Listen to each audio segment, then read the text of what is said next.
everybody, it's your girl Savannah. Welcome back to my channel, or welcome to my channel. I had to make that sound right. I don't know. But it is the 22nd day of our everyday challenge to have a video every day this month, kind of like Vlogmas, except we haven't really been talking about Christmassy things, but yeah.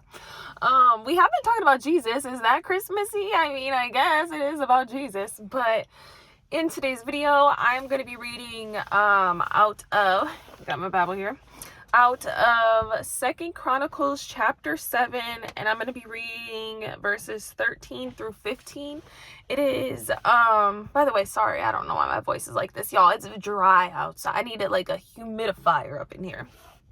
But it is about King Solomon, which is King David's son, and he basically just built a temple for the Lord where people can go and worship God and his presence would be there. And you know, he did all the praying and he did all these offerings and whatnot.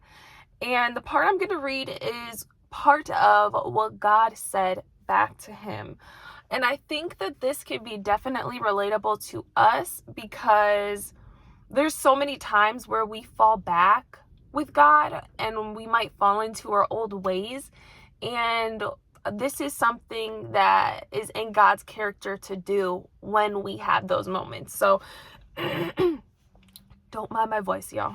Okay, so I'm just gonna read those couple verses. So it goes, at times, by the way, once again, 2 Chronicles chapter 7, and I'm gonna start at verse 13, and I'm gonna read through verse 15. At times I might shut up the heavens so that no rain falls, or command grasshoppers to devour your crops, or send plagues among you. Then if my people who are called by my name will humble themselves and pray and seek my face and turn from their wicked ways, I will hear from heaven and will forgive their sins and restore their land. My eyes will be open and my ears attentive to every prayer made in this place. And he's talking about the temple. But I believe that this can be for us as well, because now that we have Jesus, the presence of God can be anywhere. That veil is torn. So we no longer have to be in a temple and make sacrifices to feel and experience the presence of God every day, because the ultimate sacrifice was already made when Jesus died on the cross and came back. He was the ultimate sacrifice, and through him, he is the high priest, right? We read about that in the Bible. So that means we don't need to go to a priest to experience God or talk to God or ask for forgiveness. We don't need to go to anybody and say, hey, like, I don't know, I think they call Father, right? Like in a Catholic church, to say, Father, like, please forgive me, and I did this and I did that. We don't need to do that anymore because we have Jesus, and through Jesus, we are already forgiven. And we just talk straight to God and say, hey, God, like, please forgive me, this and that. And some people might think God doesn't have time for that. I don't want to pray for these small things. I don't want to pray for myself. I don't want to do this, and I have to pray through a saint, and I have to do this. But the thing is you are minimizing God and his power, his almightiness, his omnipresence, omnipotency, if that's even a word. Like literally, you are minimizing him and saying that he is not big enough to care about you and your world. When he created you, you are his daughter or son. He didn't just say, I'm going to die for every person only because there's a million people or a billion people that I'm going to die for. That's the only reason. If it was only like 5 or 6, I wouldn't do it. It wouldn't be that important. No, like literally, you are just as important as the next person.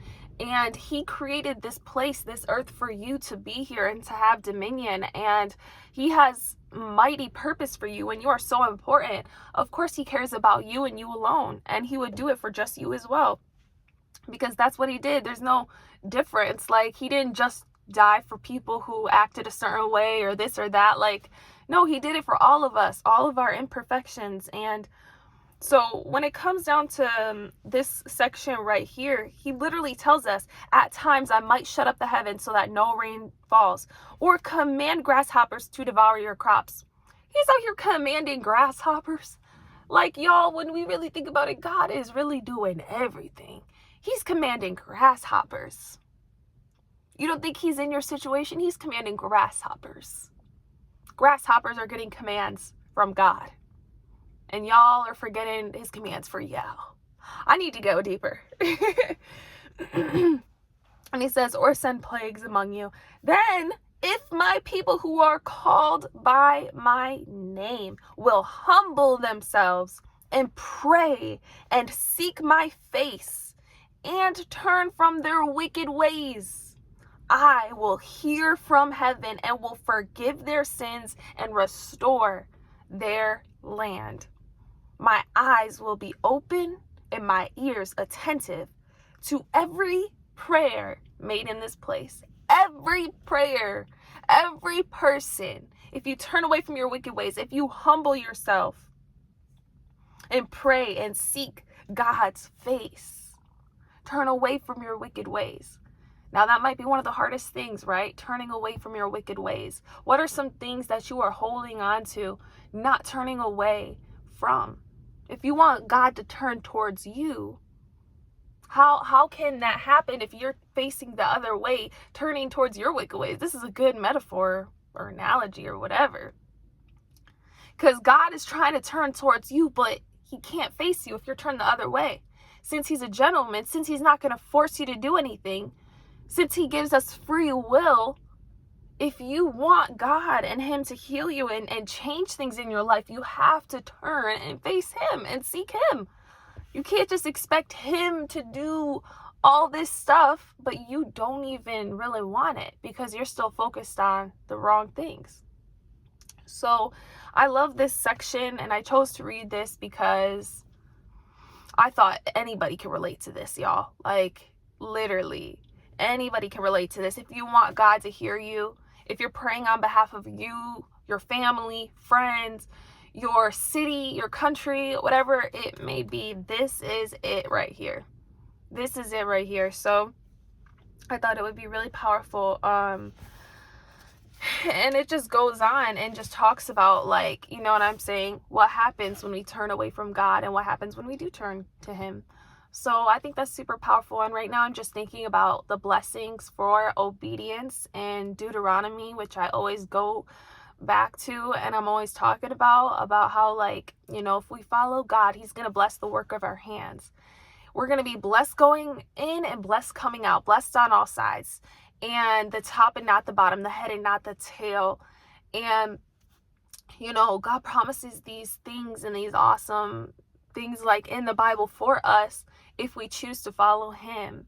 It's not saying that we have to be perfect all on our own. If you're not a perfect person, you don't get good things from God. It's saying choose God, trust him, ask him to help you when you are struggling with whatever you're struggling with. He knows we can't be perfect, duh. That's why Jesus is here. Don't miss the whole point of it. Like, literally, it's about asking for help.